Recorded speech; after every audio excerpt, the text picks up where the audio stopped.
Many Americans would probably be surprised to learn that there's a deep connection between faith and labor. This is true not only for people in faith communities, but even for people in the labor movement itself. My name is Joerg Rieger. I am a professor of theology at Vanderbilt University and direct the Wendling Cook program in religion and justice. In my work, I've argued that religion needs labor and that labor needs religion. There's a recent book on the topic, which you can see in the next slide. First, religion needs labor. Labor reminds us of deeply held religious concerns for the flourishing of working people. In the three Abrahamic traditions, that is, Judaism, Christianity, and Islam, God is not only supportive of working people, but God is often envisioned as a working person or as being in solidarity with other working people.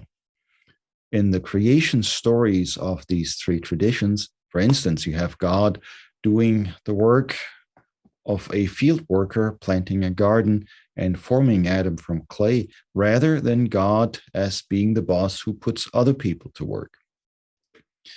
The three traditions also share the Exodus stories of the Hebrew slaves liberating themselves from Egypt.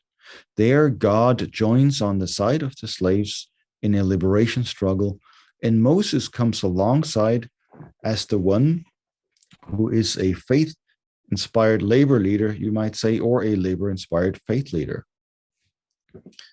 You have similar traditions in the New Testament where Jesus also is a faith-inspired labor leader or a labor-inspired faith leader.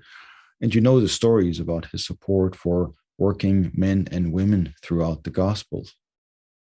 Without labor, religion can easily miss the point. It makes a difference if you imagine God in the image of the boss or if you imagine God in the image of your fellow working people. But labor also needs religion. Labor is beginning to realize that it needs to build deeper relationship with the communities, and religion can help with that.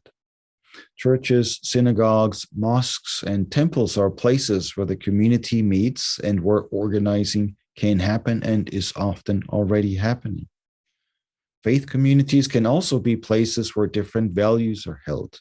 I'm thinking of the value of the dignity of all people instead of the value of the dignity of profit. Thinking of the value of caring for each other and the value of solidarity, as opposed to the value of exploiting each other for personal gain.